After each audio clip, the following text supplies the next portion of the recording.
ठाकरे बंधूंच्या युतीची घोषणा उद्या दुपारी 12 वाजता ब्ल्यू सी हॉटेलमध्ये होणार। बीएमसीसाठी ठाकरे बंधू एकत्र, दोन्ही पक्षातील जागावाटप पूर्ण, कुठेही रस्सीखेच नाही, राऊतांकडून स्पष्ट।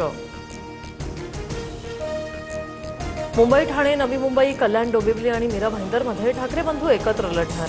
तसंच नाशिक आणि पुण्यातही राज आणि उद्धव ठाकरे युतीतच लढतील, संजय राऊतांची माहिती। ठाकरेंची शिवसेना आणि मनसेमध्ये कोणत्याही जागांबाबत तिढा नाही। मुंबईसाठी तडजोड करण्यासाठी सगळे तयार, जागावाटपाबाबत संदीप देशपांडेंचं भाष्य। ठाकरे बंधू एकत्र आल्यास महायुतीला काही फरक पडणार नाही, बावनकुळेंची टीका। तर अमित साटमांनी ठाकरे बंधूंना मामूंची टोळी म्हणत डिवचलं। अजित पवार 26 डिसेंबरला दोन्ही राष्ट्रवादींच्या पुण्यातील युतीची अधिकृत घोषणा करणार। कुठल्याही अफवांवर विश्वास ठेवू नका, अजित पवारांचं कार्यकर्त्यांना आवाहन।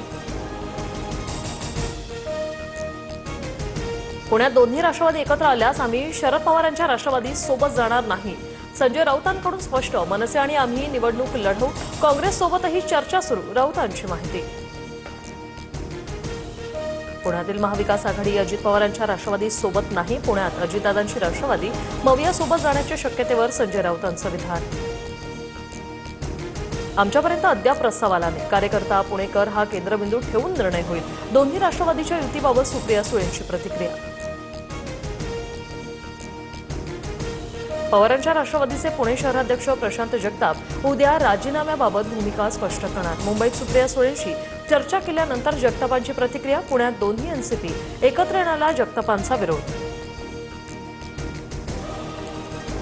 जागावाटप होईपर्यंत तुमच्या पक्षातील आमचे प्रवेश थांबवा, काँग्रेस आणि पवारांच्या राष्ट्रवादीची अजित पवारांना अट।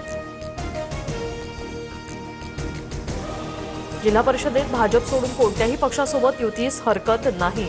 पालिका निवडणुकीला शक्य होईल तिथे मविया म्हणूनच सामोरं जाऊ, बैठकीत शरद पवारांच्या नेत्यांना सूचना। शरद पवारांच्या राष्ट्रवादीच्या निवडणूक प्रभारांची नेमणूक, मुंबईची जबाबदारी रोहित पवार तर पुण्याची जबाबदारी सुप्रिया सुळेंवर। पुण्यात शरद पवार आणि अजित पवार एकत्र लढण्याची चर्चा। सुधीर मुनगंटीवार खडसेंच्या मार्गावर चाललेत का, भाजपच्या आशिष देशमुखांचा सवाल। तर तो विषय आता संपला म्हणत मुनगंटीवारांकडून नाराजीवर पडता। आम्ही काही कोणाचा खडसे केला नाही, बाहेरून आलेले लोक पक्ष चालवतात, हे मुनगंटीवार यांची वेदना, बावनकुळेंची प्रतिक्रिया। बीएमसी निवडणुकीत शिंदेंची शिवसेना 112 जागा लढण्यावर ठाम।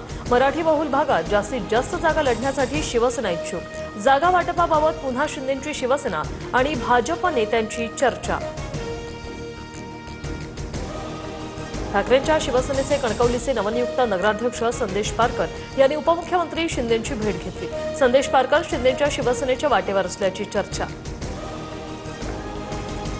संपूर्ण पालिकेतील शिंदेंच्या शिवसेनेची बोलणी आधी पूर्ण होईल, नंतर महायुती संदर्भातील चर्चा होईल, बावनकुळेंची माहिती। कोविडमध्ये मोफत औषधं दिली, मोदींमुळे आज आपण सगळे श्वास घेतोय, कल्याणमधील भाजपच्या मेळाव्यात प्रदेशाध्यक्ष रवींद्र चव्हाण यांचं विधान। मुंडवा जमीन गैरव्यवहार प्रकरणी अंजली दमानी यांचं मुख्यमंत्री फडणवीसांना पत्र। अजित पवारांच्या राजीनाम्यासह पीएवर कारवाईची मागणी, पत्रासोबत फोन रेकॉर्डिंग आणि पुरावेही जोडले। मुंडवा जमीन गैरव्यवहार प्रकरणी शीतल तेजवानीला 27 डिसेंबरपर्यंत पोलीस कोठडी। बावधन पोलिसांकडून तेजवानीची पुन्हा चौकशी होणार, दमानी यांनी केलेल्या आरोपांबाबत तपास। बीडमधील संतोष देशमुख हत्या प्रकरणात अखेर आरोप निश्चिती, विशेष सरकारी वकील उज्ज्वल निकम यांची माहिती। पुढील सुनावणी 8 जानेवारीला। मुंबई सीएसएमटी आणि बांगलादेशी दूतावासाबाहेर हिंदुत्ववादी संघटना आक्रमक। बांगलादेशमधील हिंदूंवरील अत्याचारांविरोधात जोरदार घोषणाबाजी, तर दिल्लीतही बांगलादेश विरुद्ध विश्व हिंदू परिषदेचा निषेध मोर्चा।